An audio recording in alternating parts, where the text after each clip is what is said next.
My guest today is a theoretical physicist working in China for the Chinese government, Dr. Rasaviharii. How's it going, man?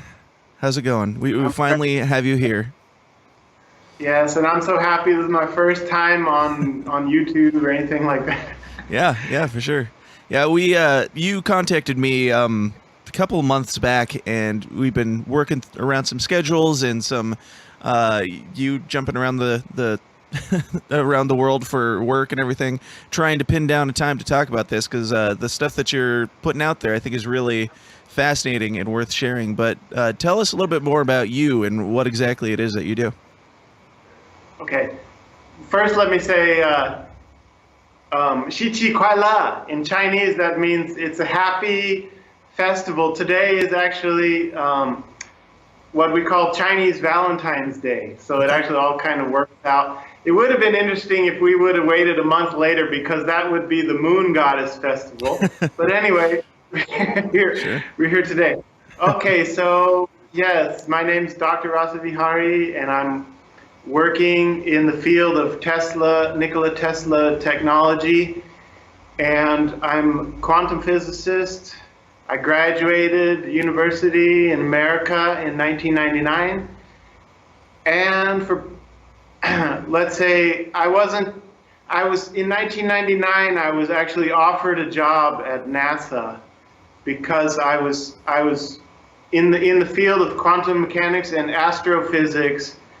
I was very specialized in that area, and they wanted to recruit me. Hmm. But I turned down that job, and I left America in 1999, mostly for political reasons. I wasn't so happy with what was going on in the country, the Kosovo War, and Clinton, Monica Lewinsky was going on. Sure. And I said, oh, okay, I'm not going to say I knew something like 9/11 was going to happen, but I was like, I had a bad feeling about this country. So I left in 1999, and I happened to be back in America in 2001, and I happened to actually be in New York City during 9/11, and that's really when I started thinking, why did this happen?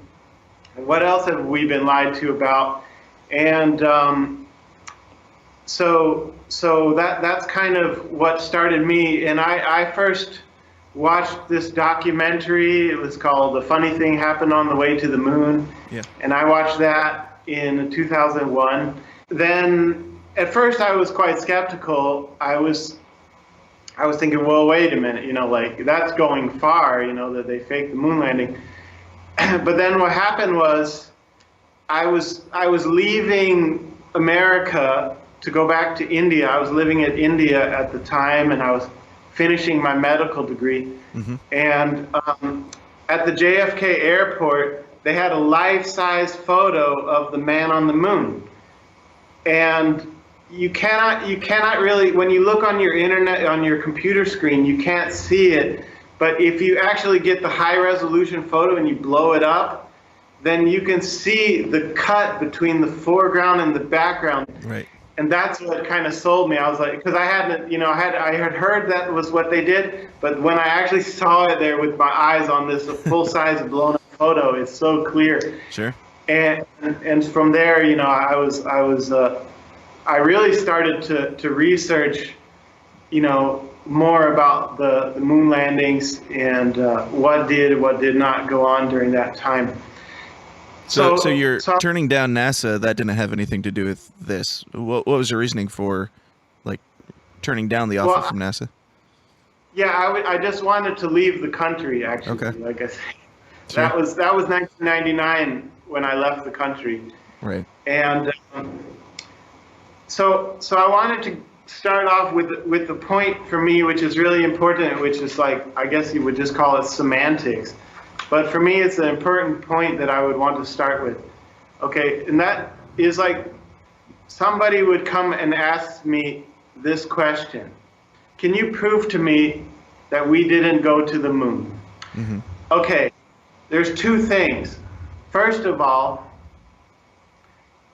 I never said we didn't go to the moon, okay? I said we did not send a man to the moon. Sure. There's a very important point, okay? Yeah. And now the second point is the burden of proof is not on me, okay? The burden of proof is on the party which is making the extraordinary claim. Now, for NASA to say that they sent a man through the Van Allen belts in 1969 and they still can't even do it today, I'd say that's an extraordinary claim. Right. You know, so the burden of proof is on NASA. And a lot of people will debate this, but I'm not going to go into that. So NASA is constantly trying to provide evidence that they actually sent a man to the moon, and they're actually quite good at it. You know, as a scientist myself, you know, I really examined their evidence carefully, and they have done an extremely good job.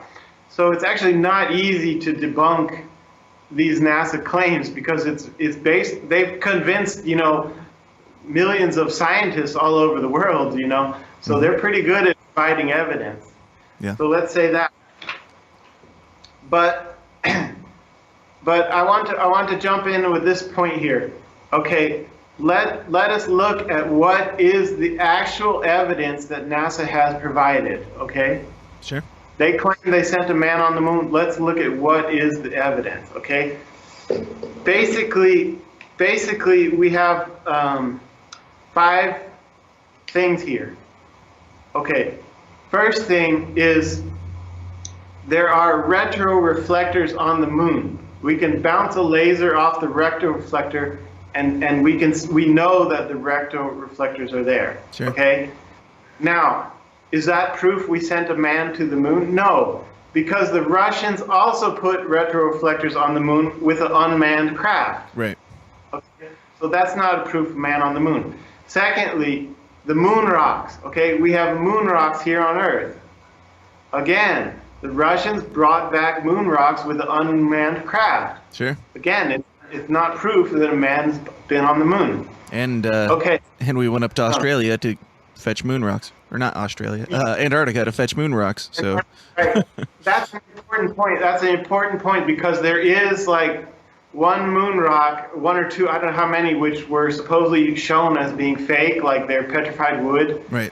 So, but that doesn't, you know, there's what is it, 68 tons of moon rock, 80 tons of moon, not tons, sorry, 80 kilograms of moon rocks here on Earth. Sure. And so not all of them are fake, you know. So a lot of people, a lot of the, you know, so that's not to say that all the moon rocks are fake is not a good argument, okay? Right. So yeah, maybe some of them they collected in Antarctica turned out to be petrified wood, but still there's still 80, you know, kilograms of real moon rocks that we can prove they are real moon rocks. Right. But that's not proof that a man has been on the moon. Okay, now the third piece is what they call the third-party evidence. It means non-NASA evidence. And there's a lot of it here, but the main thing is that there was some ham radio operators who were listening to the conversations between the Apollo pilots and NASA. It means anybody who could tune into that station could listen to that while it was going on live. But again, if you're listening to something, there's radio signals bouncing around in the Earth's atmosphere. It doesn't mean that they were coming from the moon, okay? Right. It just means they were picking up a conversation between a spaceship that was in low Earth orbit and NASA, okay? So again, that's not proof that they sent a man to the moon. Sure. Okay, now what is the actual physical evidence of a man on the moon? Okay, basically we have 3 things. We have the photos, the videos, and then the pictures of the lunar reconnaissance orbiter who took photos of the landing sites. Yeah. Okay. Now, the lunar reconnaissance orbiter photos, that's pretty strong evidence. I mean, but again, this is what you would call hearsay. Basically, NASA provided these photos, and these photos didn't come out until 2016. It would have been very easy for them to just Photoshop that. Yeah. Back in the 70s, they didn't have Photoshop, so that makes it harder for them. They couldn't. So when you look at the photos and the videos, this is they didn't have Photoshop back then, so the actual evidence really is the photos and the videos. Mm-hmm. And when you really examine the photos and videos, it's very easy to show that they're fake, that they weren't actually taken on the moon. Sure. So there's a lot of points that I want to go into about these. Like, for example, one of the arguments a lot of people make is the shadow debate, right? Yeah. The whole shadow debate. And so, okay, you have converging shadows and diverging shadows. Mm-hmm. Okay, so the converging shadows is not a good evidence, because in order to create converging shadows, you have to have two light sources. Mm-hmm. Okay, so the problem with that is, say you see a rock and it's giving a shadow, and if there was two light sources, then that rock would be giving two shadows. Right. Okay, so the only way they could have faked that would have been to do cropping. Like in those days, you have to actually cut a photo and put two photos together. Yeah. And I don't think they went through all that work, Mm-hmm. But when you have diverging shadows, what you have is one light source which is very close, okay? And that is the proof that they cannot debunk, Sure. When you have a close light source and they make, I'm just saying, because they always try to, these debunkers Mm-hmm. always try to, they take certain points and they try to debunk it, but they're very carefully selecting which points they're trying to debunk, Mm-hmm. Yep. And so there's so many other points that they can't debunk. So when you have these diverging shadows, it's a proof of a close light source. Mm-hmm. And they always try to say, oh, the ground is uneven and this and that. It's nonsense, because they're landing on these very flat areas. Yeah. So there's some of the shadow evidence can be debunked, but some of it cannot. Okay. Mm-hmm. So, but the main thing is, one of the what I would call a smoking gun is the inconsistencies between the videos and the photos. Okay, like for example, especially when the two ships are docking Mm-hmm. in the lunar orbit. Mm-hmm. There's one scene where of course, like when you watch these, the ships move like. Right.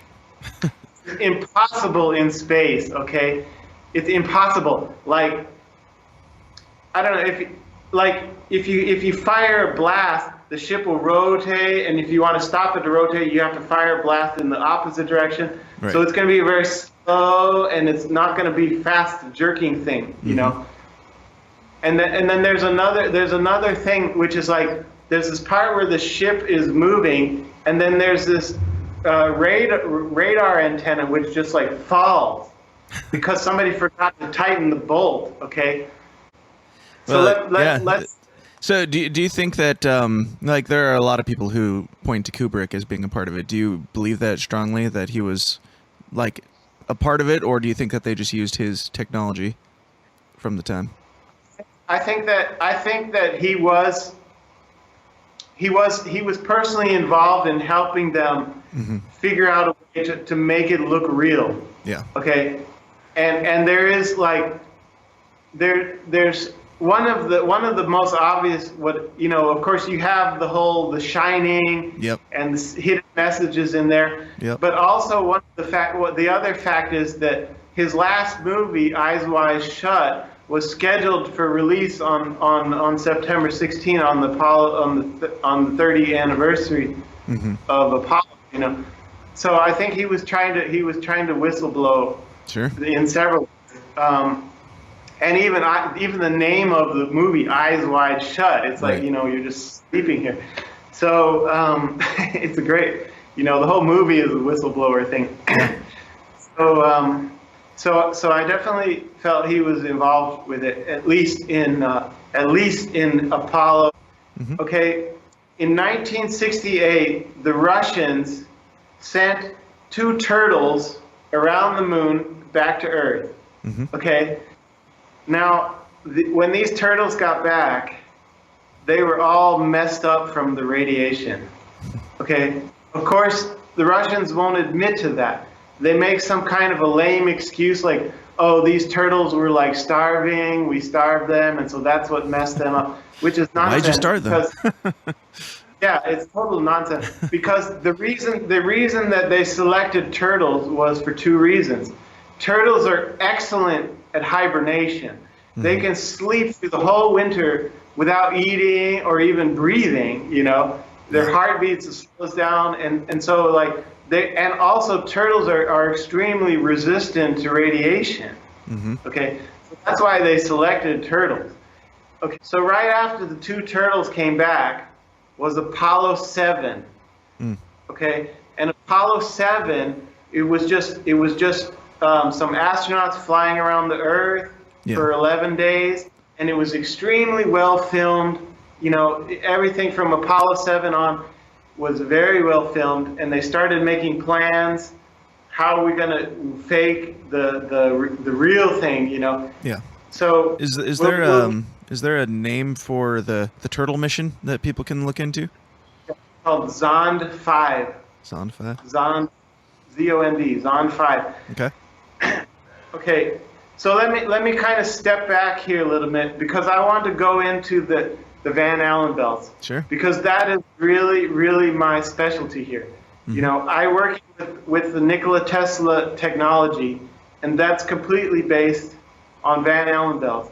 Okay. And so, I'm going to be really an expert in talking about what's going on here with this.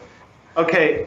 So let's start off in how did we discover the Van Allen belts? Obviously, they were named after James Van Allen, right? Yeah. So what happened was, in 1958, James Van Allen sent 3 probes up into the Van Allen belts. Okay? Mm-hmm. The Explorer 1, Explorer 3, and the Pioneer 3. All of them took off in 1958. Okay?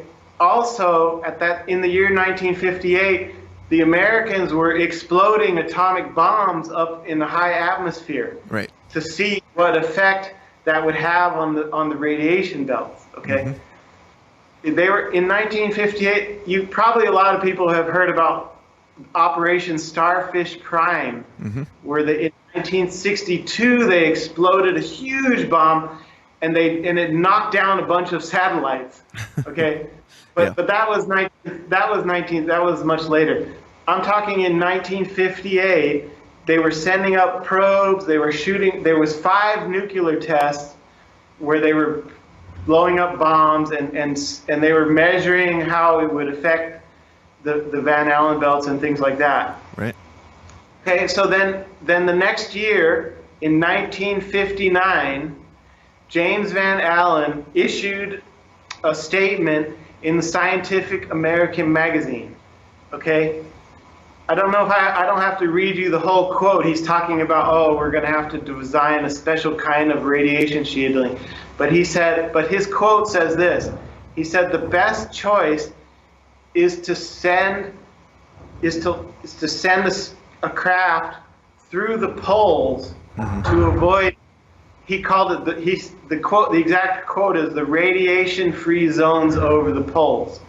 Okay, so let's look at that. Let's really look at that, because this is a key point. Okay, so I've got my little drawing here. Hopefully you can see it.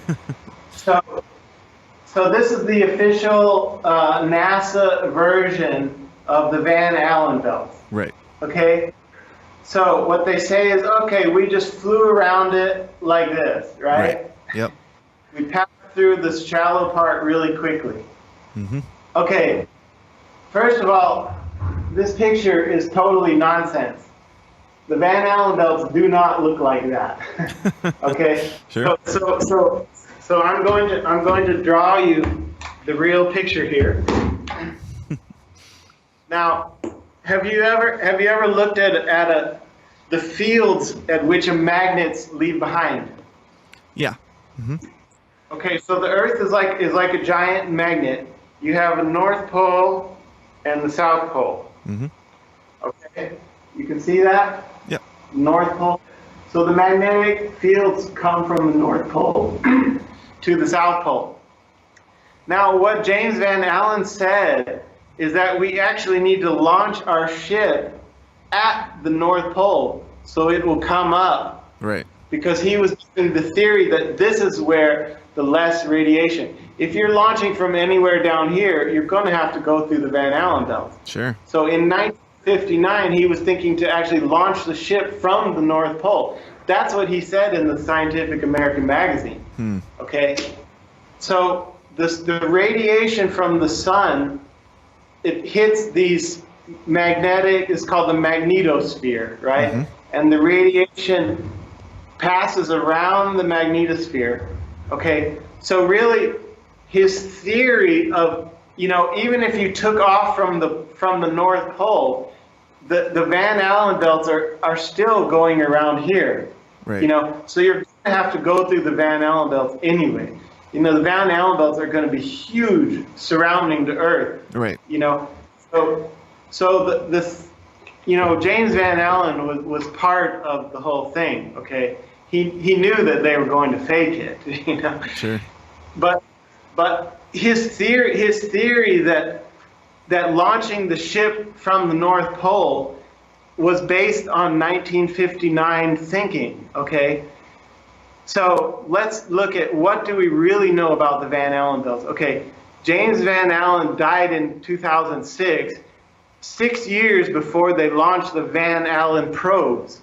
Okay, so it was 2012 that the Van Allen probes went out and they could really get an understanding. Now we know that there's actually 3 Van Allen belts, okay?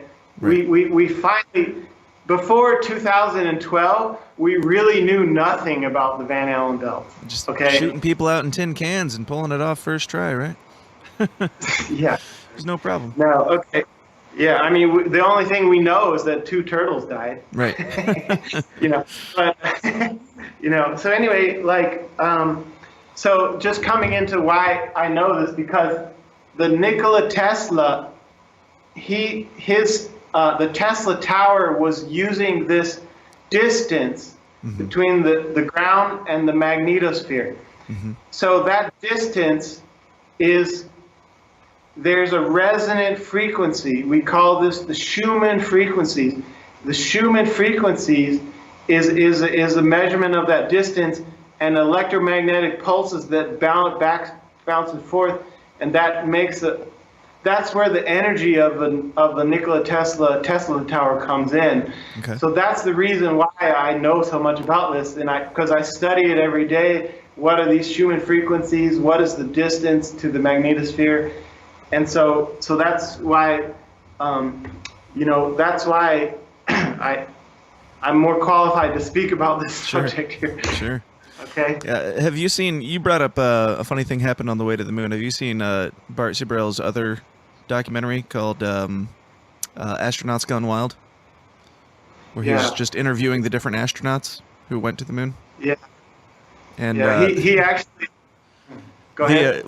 He's interviewing these astronauts, and he asks one of them, how did you get through the Van Allen radiation belts? And he's like, I don't think we went up high enough to encounter the Van Allen radiation belts. And Bart's like, it's like 1,000 miles up or whatever. And he's like, oh, well, then we must have just went right through them. Didn't even notice they were there. It's like, seems like something you'd want to know about, since it was a big looming threat leading up to this, and then you pulled it off no problem. Yeah, it's actually 1,000 kilometers. So let me put that into perspective, okay? The space station, okay? The space station is 400 kilometers. Okay. Okay. the highest a human being has ever flown is 600 kilometers. That was in 1999, the Discovery flight STS-103. Okay, that was the highest being any human being's ever flown, 609 kilometers. Okay, there was also the Russians sent 2 dogs, but they only went 800 kilometers. Still, they didn't even go to the Van Allen belts. You know, Right. The only living being that ever went through the Van Allen belts was those 2 turtles. Okay, and there was more than 2 turtles. They put some flies and some worms and some other stuff because they wanted to see the effect of the radiation on all those little creatures. You know, but they all got. You see, like, let me explain the Van Allen belts. Okay. Sure. Okay, the magnetosphere protects the Earth, and it blocks out certain portions of the radiation that comes from the sun.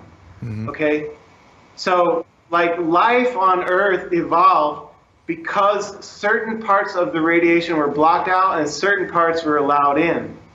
Okay, so once you go outside of the Van Allen belt, none of that radiation is blocked anymore, you know. So, you know, like if you imagine like somebody putting me in a microwave oven and turning it on, it would be 1,000 times worse than that, you know, because the microwave oven is only one frequency which my body can't handle, and there's 1,000 other frequencies which my body can't handle. Okay. Right. So like what's happening now, if you follow the Orion missions, okay, the Orion mission, they're testing out a new type of radiation shielding. So what they're doing is they're trying to put a layer of water between the walls of the ship because they figured out water is the best way to absorb the radiation. Sure. Now, how are they going to keep the water from freezing? Right. Okay. It's going to have a heat pump that's circulating the water, and it can't be too hot because it'll turn to steam, and it can't be too cold. And also the ship is going to have to rotate because the sun is going to be heating it up, you know. So there's a lot of challenges that they're going to have to face. Now, Not to mention the fact that they need this right now kind of proves that we didn't go because we didn't do that then. We didn't have the technology to. So like the next Orion mission is going to take off next year, 2020, and it will of course be an on-demand flight, but they're going to put some radiation sensors inside of their new water shielding. Yeah. You know, to see how much, whether the water shielding is working or not. Yeah. And then they say, okay, we're going to have a man on the moon by 2024. Okay, that is considering that the whole water shielding effect is even going to work, you know. so they're setting another deadline that they probably won't be able to keep, which we'll have to work our way around. You never know. Like maybe it'll work. You know, maybe this water shielding will work. Sure. But you know, but then comes the next question: is the micrometeorites? Okay, if you're on the Earth, on the moon, you know, there's all these little micrometeorites which are hitting the moon. I forget. There's tons of it every hour. Little particles. You know, like in the Earth, you see shooting stars, right? Right. Because they're burning up in the atmosphere. But on the moon, you don't have those, and so they're going to hit you, you know, and they're going to knock a hole in your ship. There was already one time that the space station, they knocked a hole through the wall of the space station. Right. You know, and they had to patch it up real quick. So like so it's not only the radiation problem, but the micrometeorite problem is going to be a hard thing, you know. Yeah. So that's a point that you don't hear talked about too often. That you know, it's like a war zone out there that we're flying really thin tin cans through in the 60s. Yeah, if you look at the space suits that they claim they wore on the moon, they say, oh, we have this elbow pad and a knee pad which we call the micrometeorite shield. Just like, deflect. Okay. Are they superheroes? Oh, okay. So just in case the micrometeor hits you on your elbow or your Right. knee, Right. you'll be safe. Okay. Yeah. Right. Yep. Yeah. Which let me jump into another topic here, Sure. which is the temperature problem. A lot of people talk about the temperature problem, and a lot of people say, "Oh, the space shuttle, they would have melted or something like that." No, what the thing is that space is extremely cold. Right. Okay, extremely. Let's not get confused here. A lot of people talk about the thermosphere of the Earth and how hot it is. No, it doesn't work that way. What it is you have extreme levels of radiation. Okay, so let me just explain this. If I was on the moon, okay, they say that the moon, when the sun is hitting the moon, it can heat up to 260 degrees of Fahrenheit. Okay, but in space, heat cannot radiate through space. Okay, so let me just give an example. If I was standing on the surface of the moon, and the surface of the moon was 260 degrees Fahrenheit, and I were to hold my hand above the surface, my hand would freeze, okay? Because the heat is not radiating from the surface to my hand, okay? What it is the surface is accumulating radiation, and that radiation is being stored underground, but it's not radiating above the ground. So that's how it works. Space is extremely cold, but if it's accumulating radiation, then that object will heat up. Gotcha. Okay. Yeah. Okay, so that's another point is the heat. I have a list of points that I'm trying to go through. Sure. Because there's a lot of points that people make which are not valid points here. Right. You know, so I'm trying to cover a lot of the points. Okay. There's another important point here, which is the when the ship is landing or when the ship is taking off, you don't see like a flames coming down. Right. Okay, a lot of people bring up that point, and of course there's the people who try to debunk that point. Okay, they say, oh no, because of the special type of fuel you're using and the fact that there's no atmosphere. Okay, let's talk about that. The type of fuel they were using, when the fuel and the oxidizer combust, it gives off carbon dioxide, nitrogen, and water. That is the result of the reaction of the fuel which they were using. So what that means is you are going to see steam. You're not going to see a flame. You're going to see steam. And so what's interesting is somebody in my group showed this the other day. There's a video of the Russian spaceship coming into dock, and when it's turning, you see little bursts of steam come out. So you see the steam and a turn. Right. You know, so it shows that there has to be that burst of the steam coming out. You know, regardless of whether there's an atmosphere or not. Okay. Yeah. So that's another. It's another important point. Okay. While we're on this subject, let's go through a few more points. Okay. Because a lot of the debunkers like to debunk a lot of the points. So let's look at this. Okay. The star question. Whether or not you would see stars in space. This is a huge one. The huge straw man argument. Right. So let's say, I don't know whether you would see stars on the surface of the moon or not, because I've never been there. But I'm pretty sure you would. Sure. Because okay, but whether or not your camera can pick them up is another question. Right. So we have photos from space, and some of them have stars. Some of them are full of stars, and some of them you don't see any stars. Right. Okay, and so what it depends on is first of all, is it a digital camera or is there film in the camera?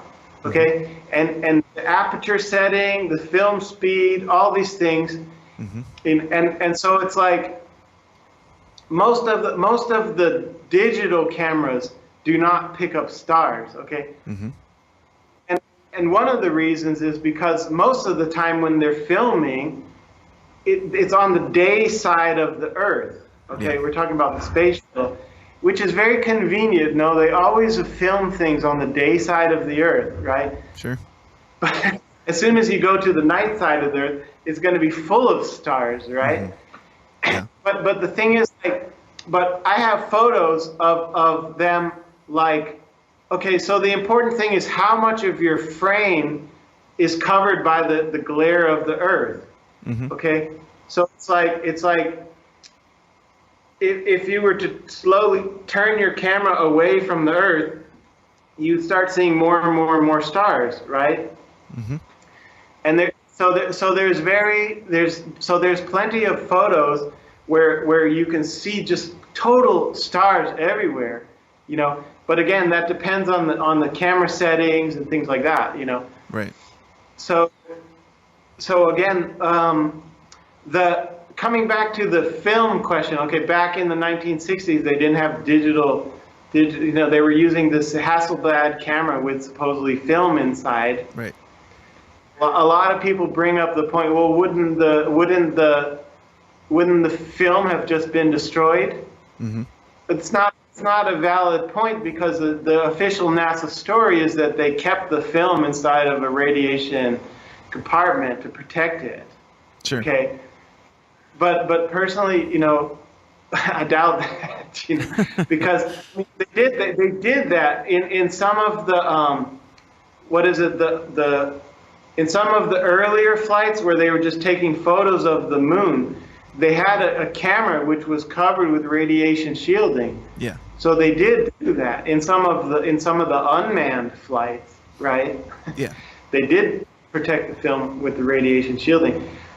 Okay, so let's come back to the flag question. Okay, that's also a really common one, and the debunkers always say, oh well, they still have their hand on the flag, and so the flag is waving because they're still moving their hand, right? That's the official debunk.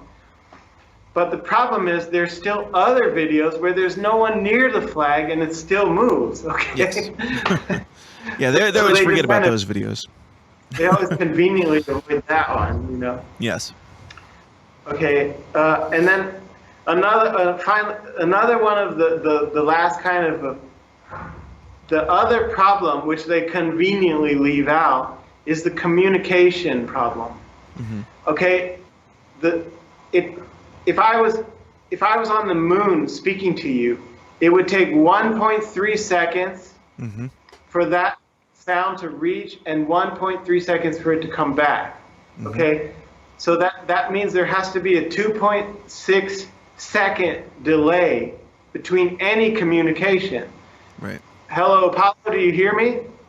2.6 seconds later. Yes, I hear you. Right. 2.6 seconds later. Okay, nice. See, but you don't see that, you know, if you carefully look at the communications, that delay is just not there. Yeah. You know, there's several cases where they forgot the delay. Right. So that proves that they weren't on the moon, you know. So this is, I want to come back to what I think really happened. Okay. So I think that what happened was you have the command module and you have the LEM, right? And okay, so in my opinion, what happened is that the command module stayed in low Earth orbit, okay, and they were reading off scripts, okay. At minute 2.3, you're supposed to say this, and at minute 59, they had all these scripts planned out to make it seem like these events happened, okay? But really, they were just in Earth orbit, like reading off these scripts. And they were beaming down, you know, like a lot of the live video was pre-recorded, okay? Yeah. It was pre-recorded on Earth, and they just beamed that down. and everything was planned out. Okay, at you know, when you drive the rover, you're supposed to go here and pick up that rock, and then drive over here and pick up, you know, like everything was planned out, you Sure. know. So they did an extremely good job. And even when you look at the LRO photos of the landing sites, Mm-hmm. they did a pretty good job of matching up, you know, what happened on the videos to what evidence is there on the moon, supposedly. You know? Mm-hmm. So they did a pretty good job. But you know, but I said there's these. So there's another thing which a lot of people overlook, which is called the third stage rocket. Okay, the official name is the S-IVB. Okay, is the third stage rocket. And it's a really, I think that this is one of the key things, is because that third stage rocket had the ability by itself to go to the moon, circle around, come back to Earth, to do whatever they want, all remote controlled. Okay, yeah. And they had cameras on it. Just recently, this IMAX just came out with the new Apollo 11 movie. I haven't watched it, but I've seen clips from it, and there's some trickery there. Like they showed the command module separating from the third stage, but then it was like, wait a minute, how did they film that? And then the guy who said, oh well, that came from an earlier Apollo mission. Mm-hmm. So they admitted already right there to some tricky. Oh well, that was the Apollo 7 clip. We included in the Apollo 11 movie, you know. Yeah. So there's some trickery with this third. So what I think what happened was the third stage and the LEM, which was both of them were unmanned, went to the moon, and they had a robotic arm which could pick up rocks, mm-hmm. could put down retroflectors, all kinds of things. Because this is exactly the way the Russians did it. Yeah. Okay. There was okay. Let me just throw out some names here. There was the Luna 16. Okay, Luna 16 was the first Russian flight, an unmanned flight, which went to the moon, pick up rocks, and brought them back to Earth. Yeah. Okay, Luna 16. Okay, so that Luna 16 happened right after Apollo 13. So we know that. So that was Luna 16. That was 1970. So we know that the Russians had the ability to pick up rocks and bring them back to Earth in 1970. Yeah. Okay. And Luna 17, they sent a rover. The Russians sent a rover, and the rover could travel around and make tracks, mm-hmm. and all that stuff. So if you want to know what really happened in the Apollo missions, all you have to do is look at the Russian missions, because they basically were just, if you look at the whole space race, they were just like neck and neck the whole way, okay? And whatever the Russians did, the Americans just copied it. Mm-hmm. So what I think what happened was, okay, let's talk to this point that the debunkers always say. They say, why didn't, if the NASA faked it, why didn't the Russians just expose it? Yeah. Okay, that's a very, very common argument. Okay. Mm-hmm. Okay, they always say, oh well, and especially because it was in the heat of the Cold War. Mm-hmm. That's, so naturally the Russians would want to expose it. Right. Okay, no, sorry. Okay, first of all, you have to remember. Okay, like. Both the Apollo and the Russian missions were operated by Freemasons. Okay, so they're not. These are Freemasons' buddies, and they're not going to expose themselves. So let's talk about this Cold War thing. Okay. Mm-hmm. So in 1965, America stopped producing nuclear weapons. They had already stockpiled. They had already, like, if you look at the buildup of nuclear weapons, okay, okay, 61, 63, it was the Kennedy years. Yeah. And by that time, the Americans had a billion more nuclear weapons than the Russians, okay? Mm-hmm. Like the Russians only had a few weapons that time. Mm-hmm. And by 1965, 2 years after Kennedy, American just stopped it. They said, okay, we've already got so many nuclear weapons, and the Russians are way down here. They only had a few, Mm-hmm. okay? And not only that, but by 1967, America had already started decreasing their nuclear weapon supply. Sure.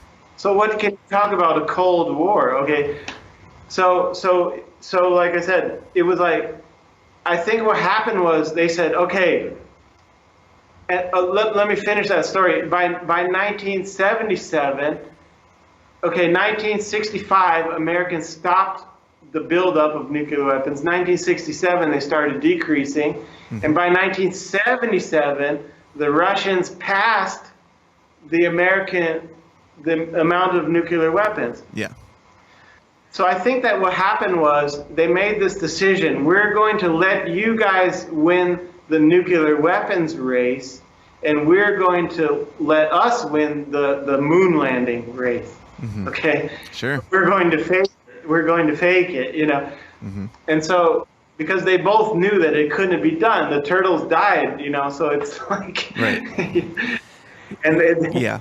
So, I've also heard the theory that the Russians cooperated because of they wanted to work together on the space station and all that stuff, and so they were like, we'll get in cahoots here and just right. let people think that we're badasses. Right. See, let's come back to my point. Okay, the turtles. Okay, the turtles died in 1968. Mm-hmm. So the decision was made at that point. Okay, America's gonna win the space race, the moon race, Mm-hmm. but we want you guys in Russia to focus on the space station. Sure. Okay.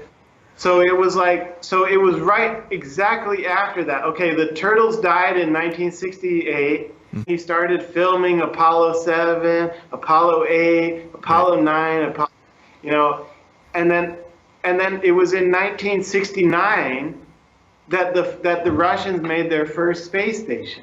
Mm-hmm. The Russians just totally focused on space station at that point. Yeah. They had their first successful space station, then they had a couple failures, and then again the successful space station. And by 1975, the Americans and the Russians ships docked up. Mm-hmm. So when you talk about a Cold War, it was Right. like they had already docked up in 1975. So the Cold War was over, much earlier than that. Yeah. This whole thing about who's going to win the race to the moon, who's going to win the nuclear arms race, it was a decided thing, Yeah.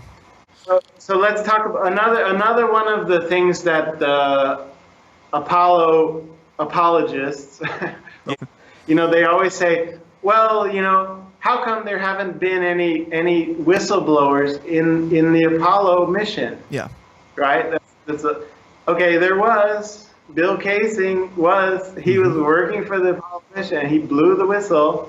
Mm-hmm. Okay, so Yeah. this kind of comes back to my story. I consider myself a NASA whistleblower. Okay, I was offered a job for NASA and I turned them down, and now I'm working for people with the same people who are on the Chinese space mission.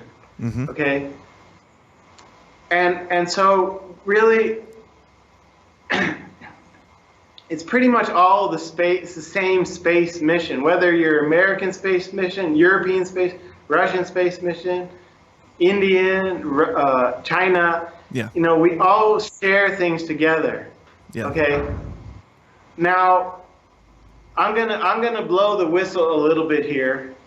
Is that here in China, we have taken some photographs of the lunar surface.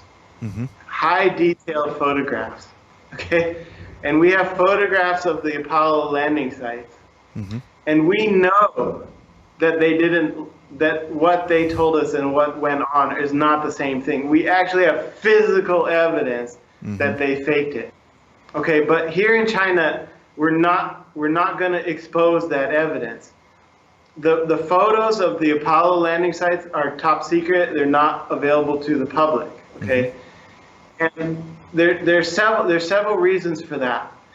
Okay, first of all, the people in China don't really care whether the rest of the world knows that Apollo was a hoax or not. You know, there are some documentaries released by the Chinese government which exposes the Apollo hoax, but it's all in Chinese. You know, you wouldn't be able to understand it, and so they have released it to the Chinese people that they lied about the Apollo thing, and most of the people in China know that. You know, is it like just the layperson on the street? Is it kind of a commonly accepted thing that those guys are arrogant douchebags who lied about that back then, or what? Well, you know, the common person on the street in China is not a very well educated person. Sure. So, you know, sometimes I come up to people and I say, first of all, have you heard about America putting a man on the moon? They're like, no, didn't even hear about that. But if you talk to some people, say, oh yeah, I heard about American landing on the moon, and I said, did you also hear about it being a fake? Oh yeah, I've heard that too. Sure. This would be common response. They don't really care either way. They're just like, yeah, we've heard it at all. It's fine, whatever. Some people would then ask me, well, wait a minute, why am I blowing the whistle? You know, if China, see, the thing is that, in 2008, China launched their first space shuttle, which had all the parts made in China. They were really proud of that. Yeah. Before they were just importing parts, right? But now in 2008, they're really proud of that. They're like, oh, okay, we made our own space shuttle, and now ever since then, you know, we made the Chang'e, you know, who landed on the, you know, we landed on the front side of the moon, we landed on the back side of the moon, okay. And how does that work? You know, there's two orbiters going around the moon. And the little rover on the backside has to bounce his signal off one of those orbiters to reach the Earth again. Sure. Okay. So, but the thing is that here in China, we want to keep our friendship with NASA. Okay, because we're hoping that eventually, once NASA figures out a way to send a human being through the Van Allen belts, that they'll let us copy that technology. Sure. The same way that they let us copy everything else. Right. So the Chinese government does not want to expose NASA. Not yet, anyway. You know, we still want to keep these friendships. Yeah. Now, why am I here exposing it? Well, first of all, you know, here in China, YouTube and Facebook are banned. Okay. Yeah. So nobody in China is going to see me doing this stuff. Okay. Yeah. And even if they do, like, you know, they get the VPN and they somehow manage to find my Facebook page or your YouTube channel, they're not really going to care anyway, because and I'm not so particularly worried about losing my job, because they kind of really need me, because I'm really the leading expert in all of China regarding quantum mechanics. Okay. Sure. And so, you know, so I'm helping them. I'm teaching. I'm helping them. China has a very primitive quantum mechanics program. In all the top. Quantum mechanics is a brand new subject in China, and I'm one of the people who's helping them to understand what is all this about. You know, so they appreciate me and the things I'm doing for them. So I don't think I'm going to lose my job for having a Facebook page or a YouTube page or something like that, you know. Yeah. Okay, and now we're on the subject of whistleblowing. Okay, I have one more story to tell you. Sure. And so I have a friend who works in NASA, okay? And I met this person in 2002, okay? So like I say, I woke up to the whole hoax thing in 2001, Mm-hmm. and I met my friend who works in NASA in 2002. So I asked them, I said, okay, you work in NASA, so what do you think about the 1960, 1970 moon landings? And they said, you know, I have some skepticism about it. Yeah. And I said, oh, really? What makes you skeptical about it? So they told me this story. They said, what happened, there was a international tribunal which took place in the year 2001. So I'm going to try to, it's a little bit complicated, but I'm going to try to explain this to you. Sure. Okay, so in Antarctica, okay, they passed a law which says that Antarctica cannot belong to any one country. Right. Antarctica belongs to science. So any scientist can go there and they can do what they want, and no country can lay claim. So that law was passed, and when that law was passed, the same law applied to the moon as well. They said the moon also belongs to science, so nobody can go there and claim the moon. Okay? And that stood all the way up until 2001. What happened in 2001 was there was this international tribunal which came the question about mining for minerals on the moon or mining for materials on an asteroid.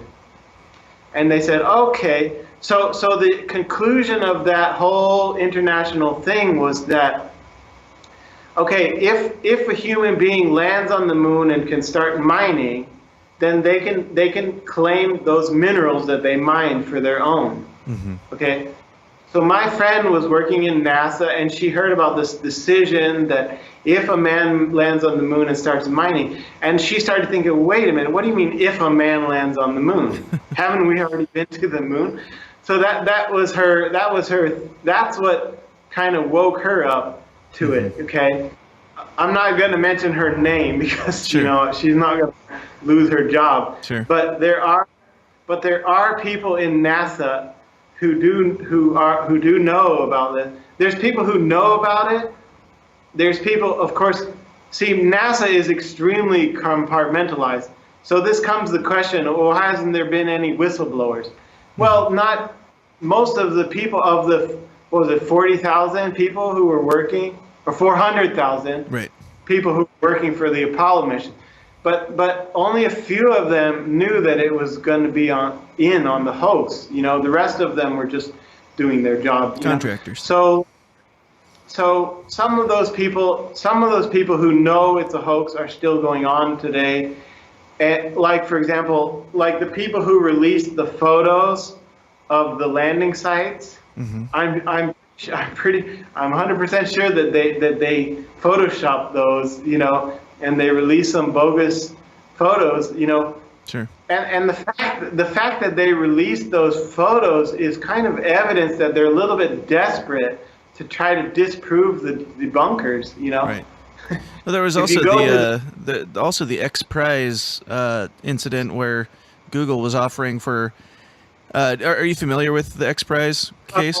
Yeah. And they wouldn't let anybody go near the landing sites. It's like if you're trying to debunk the debunkers, then just let somebody go 100 feet away, take a picture, then case closed. You guys went there. It's fine. But yeah, a lot of the debunkers come up to me and they say, "What's your proof? What's your proof?" I was like, "No, wait a minute. The burden of proof is on you." Sure. You know, and I don't have to try to prove anything to you because, like I said, in time will tell all. Eventually, we're going to send people to the moon, and they can go visit the sites, and they can see for themselves it's not what happened. Right. You know, time will tell all. Yeah. And so you know, I'm not worried about trying to convince people. You know, I like waking people up, but I'm not gonna try to break my head trying to like battle with people who are Sure. Yeah. Now with you said that the Chinese government has sent the probes there. They've taken pictures that prove that we did not walk on the moon. Have you seen the evidence of that? Have you seen the pictures and the stuff that they came back with? Yeah, I like I said, I have friends who are in the Chang'e missions, Okay. and I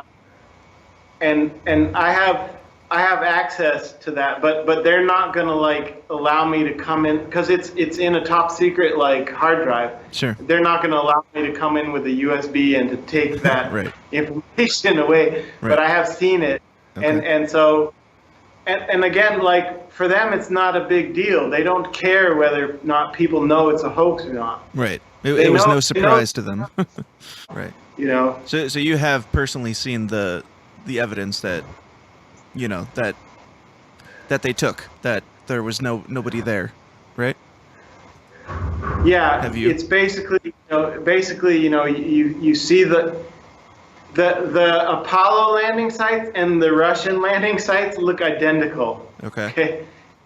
Mm-hmm. So it's not what you see on the NASA photos of the landing site. Those are all. Can you explain a little bit what it looks like, or I mean, if these are pictures that nobody has ever seen of the moon, like, what does it look like? Let me just say that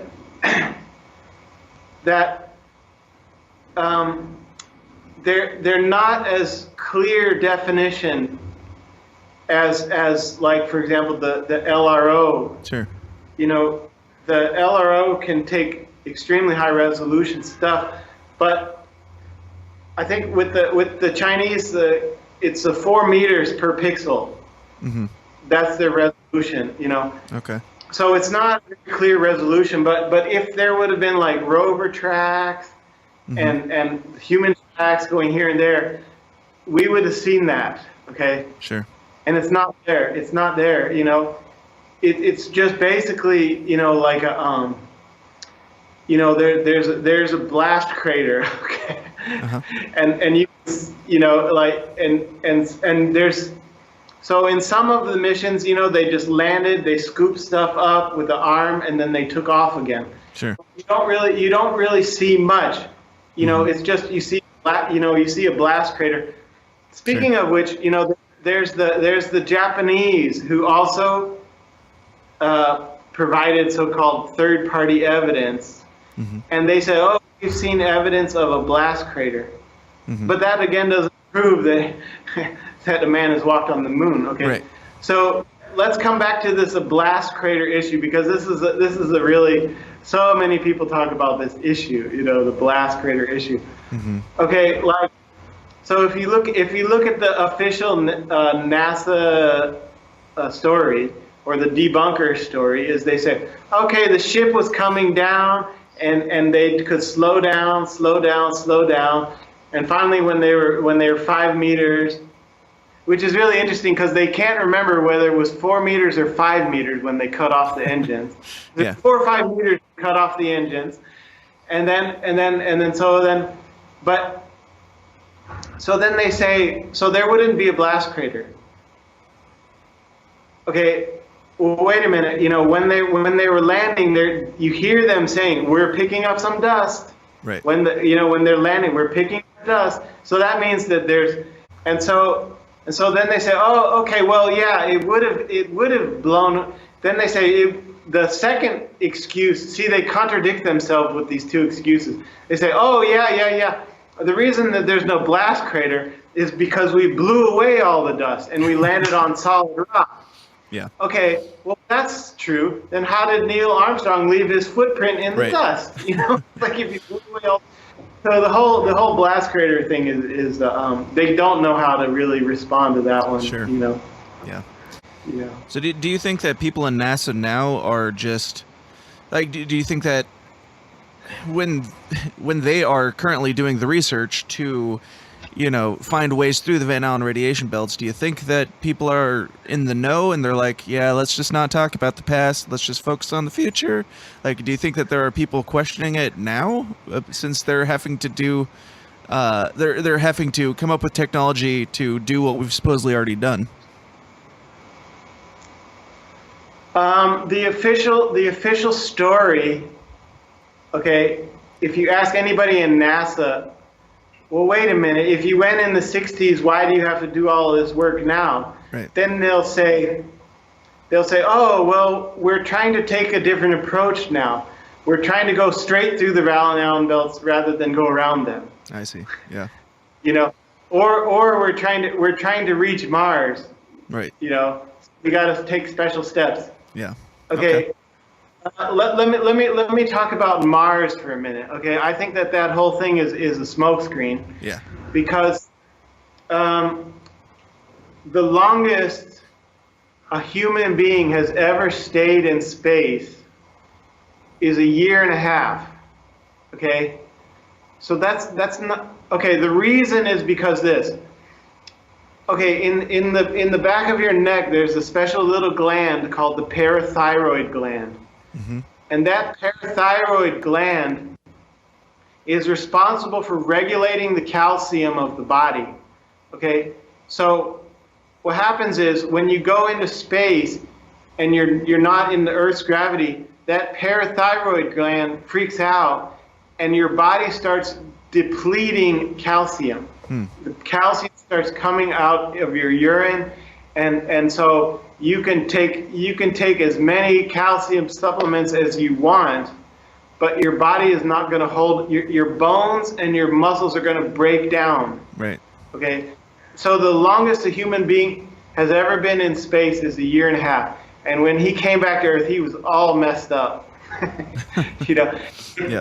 If you read his story, he said, well, psychologically, he was fine, but he had some issues, but he cleared it up after 6 months, and so Yeah. it's like, but they don't talk about his health issues. Mm-hmm. His body was completely depleted of calcium. They actually had to carry him, when he just crawled, when he landed back, they had to carry him off the ship. So 1.5 years is not going to be enough to get to Mars and back. Right. It's not. So actually, the interesting thing is in Stanley Kubrick's 2001, he showed in his ship it had a man walking around in circles. Mm-hmm. Okay, that is artificial gravity. Right. That is based on solid science.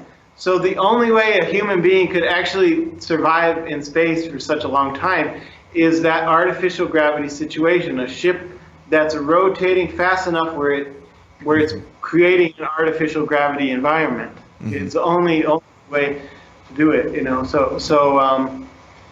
So the whole Mars thing is a smokescreen. Oh, sure. We don't need to. We've already been to the moon, so now we're focusing on Mars. It's 50 years later. No. Yeah. So do you have anything else that you want to add to the moon idea, the moon hoax, and where do you think we're going with this? Like, do you think that we'll be able to actually put a man on the moon with this new technology that they're working on? Yeah, I think there's a lot of really good scientists in NASA, and the theory about this water capsule, I don't know how they're going to protect the water from freezing. Yeah. But I'm sure they can figure that out. And they said, if you read the Orion things, they said we have other options. We have the water barrier option, but we have other options in case the water barrier option doesn't work. Yeah. So I think that they will figure it out. I don't know when, but I'm sure in my lifetime, they'll figure it out. And so. Do you believe when they do that the hoax will ever be brought to light, or do you think that they'll just keep ignoring that and pushing it into the shadows? yeah, of course, eventually the hoax will be brought to light.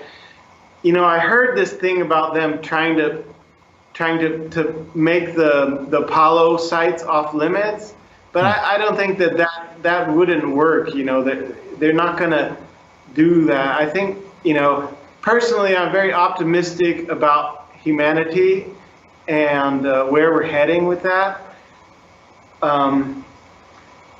If you don't mind, I want to mention one of the reasons why I chose China. Sure.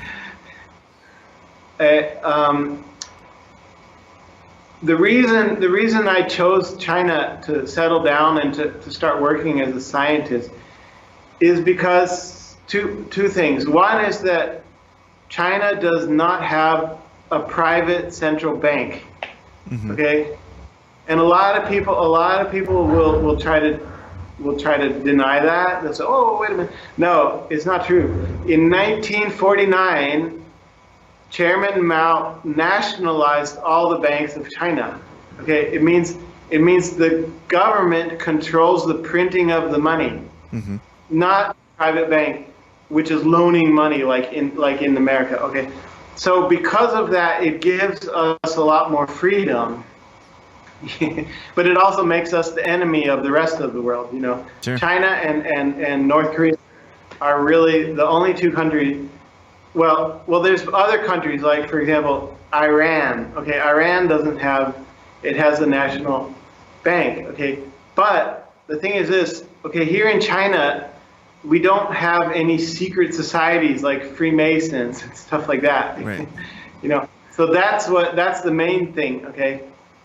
I also almost was considering going to Venezuela because I have friends in Venezuela who were actually working with Chavez.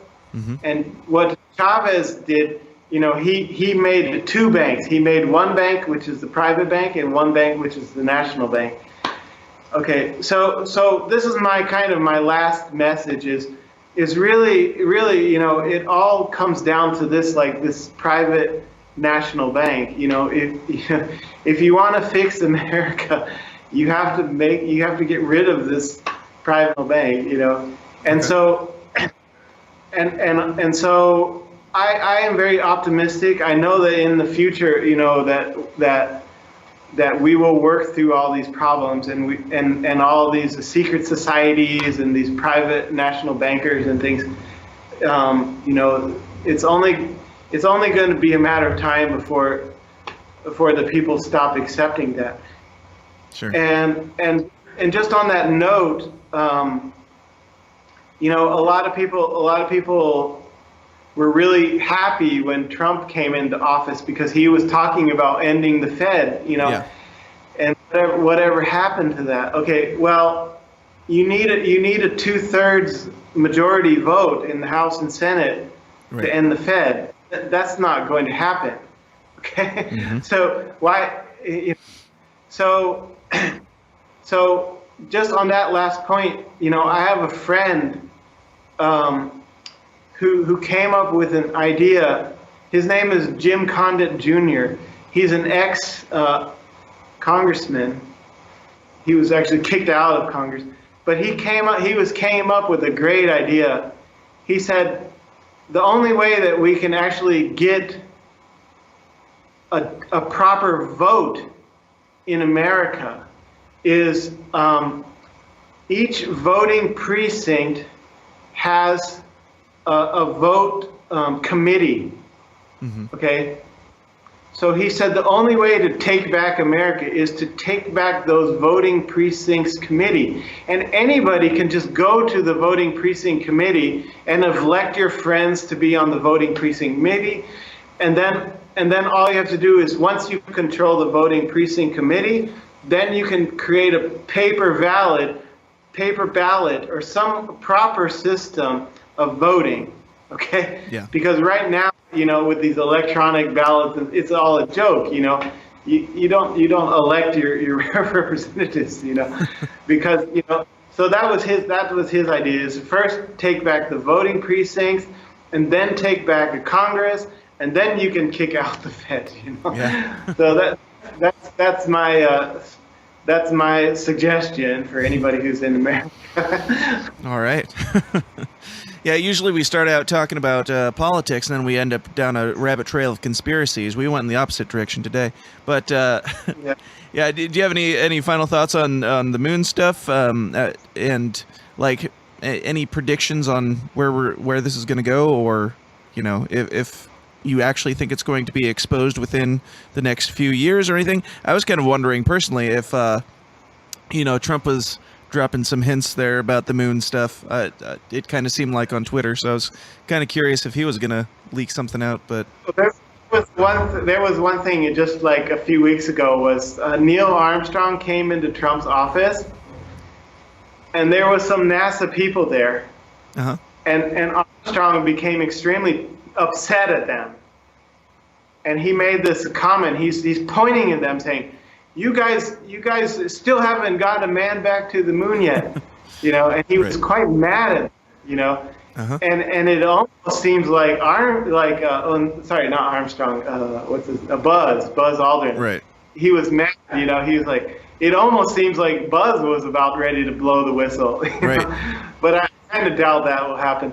But, you can kind of imagine like that he'd be frustrated because the longer they take to get somebody back there, the more it makes him. The more it discredits him, so it's harder for him to keep up the lie.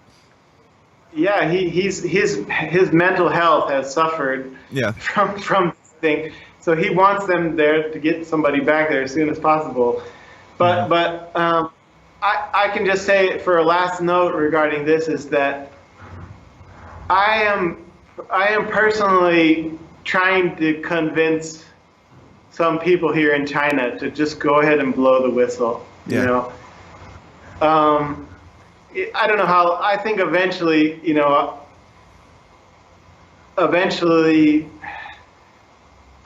don't know. I'm not going to say when, but eventually, things are. Right now there's this trade war going on, and it's kind of hit China really hard. But that's not going to be enough because China, like I said, they're still trying to keep friends, and actually Trump is doing a good job of maintaining this friendship with China and North Korea and stuff, and because Trump he's an official friendship maker. That's his he'll just tell you what you want to hear. That's his job. Right. But I'm a little bit afraid of what's coming next after Trump, Right. And so some things might happen which aren't going to be so good, but I'm still optimistic that with the work I'm doing with the quantum energy and this free energy, Tesla technology and stuff, I think that the world is changing. Yeah. And the old power structures are not going that have been in place. They're not going to be able to maintain that for much longer. Mm-hmm. And people are waking up. The internet. I wish the cryptocurrency would take off faster. Yeah. But but I'm very optimistic, and like I said, I'm working on just saying, there's a lot of people around the world who would be very happy if you released these images of the Apollo landing sites. Mm-hmm. But I think that eventually, I think that. Because I'm working in this quantum energy field, and the quantum energy is that's one of the reasons they're doing it, is to put it on the space shuttles. Mm-hmm.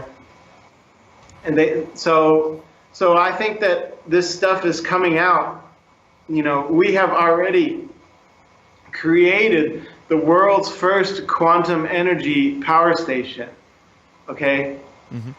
So according to the Newtonian physics, the law of conservation of energy. You cannot get more energy out than what you put in, right? Mm-hmm. So that the laws of Newtonian physics don't apply in the quantum world. So what we're looking at is a complete like revolution in the scientific thought, you know, that so there's a lot of people who are trying to stop that as well, you know. Again, I always get, you know, when I'm working in the free energy field, I get debunkers coming in all the time. Oh, that's impossible to get more energy out than in. I'm like, you don't know. You know? Sure. I was the one who wrote the quantum equations to explain how this is possible. Right. You know, so yeah, it's like what was it when like Copernicus said that the Earth goes around the sun and people were trying to stop it. Mm-hmm. You know, it's the same thing that's going on now with this quantum energy revolution. Sure. But the thing is, like, oh, you know, they always say it's impossible to get more energy out than in. It's like, sorry, we already have a power station which has been running for 1 year, and it's producing 10 megawatts of energy 24 hours a day with a zero fuel input. Okay, it's nice. Already been done. You can't debate it. You know, it's like, you know, so you know, it's like. Anyhow, so this is the revolution, and this kind of we're undergoing this revolution now, and this is what really keeps me positive, you know. Awesome, absolutely. Now, Doctor, do you have anything that you want to promote? You said that you had a Facebook and YouTube page and stuff like that. Are you open to promoting those on here? Yes. Okay. So if you're interested in looking at some of my research in the free energy field, okay, the Tesla tech and the quantum energy stuff, my YouTube channel is 0 Point Institute, all one word, okay? 0 Point Institute. You just look YouTube, mm-hmm. 0 Point Institute. I also have a 0pointinstitute.org webpage, but that's really nothing there. And then, but my Facebook group mm-hmm. is called the Apollo Moon Hoax. Okay. Okay. So and it's really good. We've already got today we have 1,300 members. Okay. You know, it really boomed ever since this Apollo anniversary. Right. We boomed from like 900 to 1,300 members just in the last month. You know. So it's great, you know, we see people waking up, and mm-hmm. so you're welcome to check that out. Absolutely. And I have a lot of proofs there that you've never seen. Like for example, there's one thing where the guy is like jumping up onto the ladder, and his feet and hands like totally miss the ladder, and he's right. dangling there on a string for a while. This is one I found, you know. Mm-hmm. I found that one myself. And then there was another member in my group. He found the one of the Russian ship which is blowing off steam. Okay. Yeah. And another member of my group found the one of the radar that came loose and fell down. You know. Yeah. Like so, a lot of these great things are there, and so you're welcome to come there and ask me any kind of questions you want. I just request to join while you were giving that last closing statement. So cool. Doctor, thank you so much for hitting me up. Thank you so much for being here. I want to have you on for a little bit longer and do some bonus content, but for the main listeners, thank you, and I look forward to talking to you again in the future.